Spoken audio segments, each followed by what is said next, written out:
So, Andrew, we are on day, 25 of this shutdown over this wall. Yes. And there's a lot of people who are working without being paid. There's a lot of people who aren't allowed to work. Parks are being trashed and destroyed. Lines at the airports are getting extra long. The air traffic controllers are having issues. There's a chance that people aren't going to be able to get their food stamps and benefits and things like that. And this feels like a lot of stuff happening all over one giant wall. Yeah. Do you think that's worth it? You know, there are a number. I've been following those news, and there are a number of concerns there. Of course, I think that this is not worth it. From the practical perspective, concrete or whichever wall on a border is not going to, as has been beautifully demonstrated by a number of journalists and politicians, it's not going to change migration to United States. Well, no. Planes fly over walls. Yes. And they also, or steel beams or slats or whatever he said he wants now. Yeah, but you can use ladders, you can tunnel beneath. That's just really an impractical, extremely expensive fix for a problem which is somewhere else. Right. But from my perspective, and I think that from the beginning, it had been not only this concrete wall, to play with words, but it was more metaphorical. And that is for me where I, as a theologian, feel we need to speak up about it, because even metaphorical walls are problematic.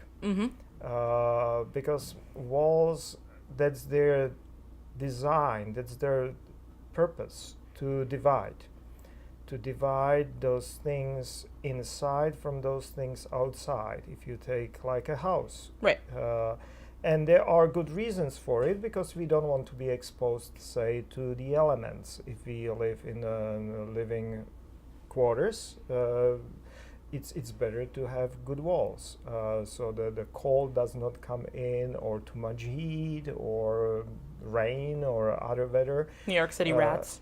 Yes.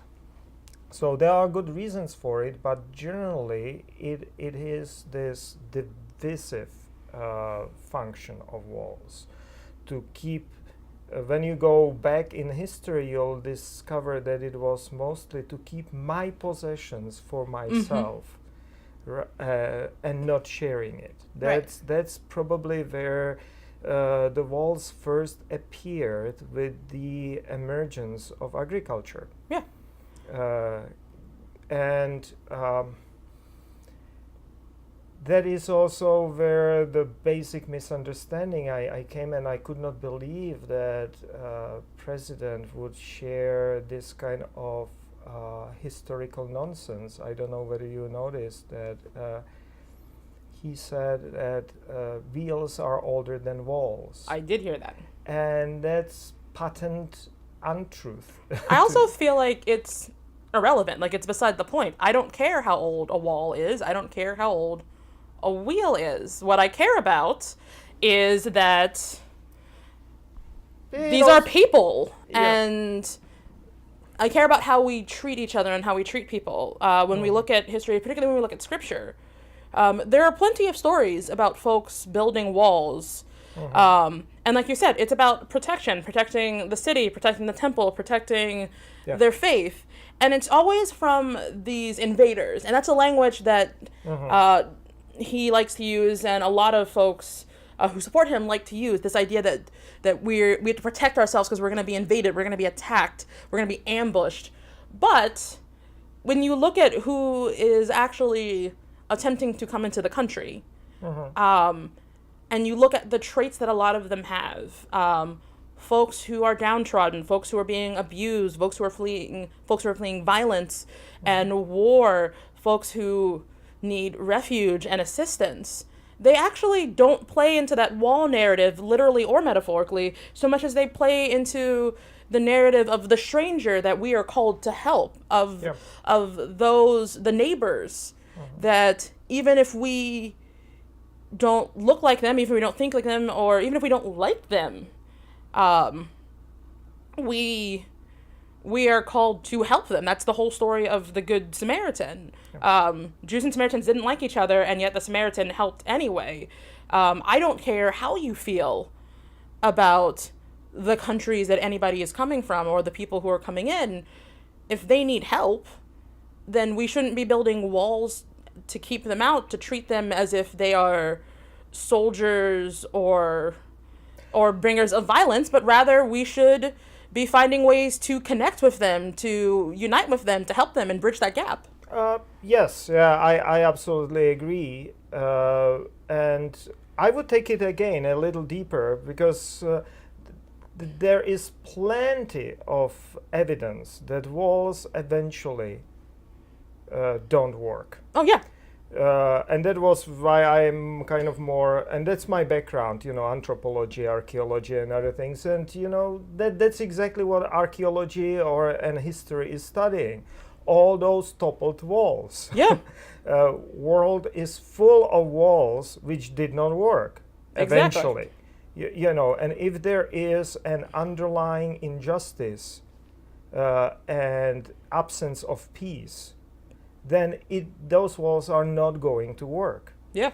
They are going to be toppled one way or another, either by peaceful newcomers or by vicious invaders.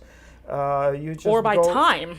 By time, but by being made irrelevant. Yes. That's part of time. Yes, and so you have the Hadrian Wall, for instance, in Great Britain, and it's in ruins. You have Roman walls along the Danube River, and they are irrelevant. You have Chinese wall, which is a beautiful architectural artifact and historical marvel, but it is irrelevant and was made irrelevant. And you can go on and on that these walls don't work. What actually is more important for me is the bridge building. Yeah. You are a student of walls. I'm a student of bridges. I'm from Pittsburgh. We are the city of bridges. We have the most bridges in the world, actually. And I remember when all of this started happening a couple years ago, they even came up with a campaign called, it's either Build Bridges Not Walls, or I think it's Build Bridges Not Walls. Yeah. And just as a reminder to people, just that it's important to build the things up that connect us to each other, that make it possible for us to unite and to see each other and to cross the boundaries that we set up out of fear and anger and retaliation, as opposed to building up walls to protect ourselves from things that we're afraid of but aren't actually going to hurt us. Yeah, and again, it has a deeper here, more spiritual background. Going back to Roman times, and in Roman times, in Rome, proper Rome, high priests or caste of high priests were called pontifices. And that simply means those who are building bridges. And of course, originally it was that activity bridging earth to heaven or heaven to earth, opening up that communication between the world of gods, they were polytheistic, and world of humans.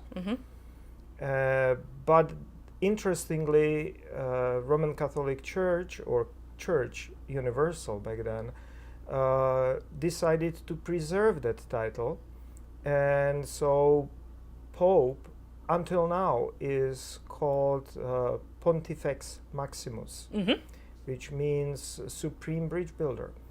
And as I said, originally it meant building the bridge between heavens and earth. Right.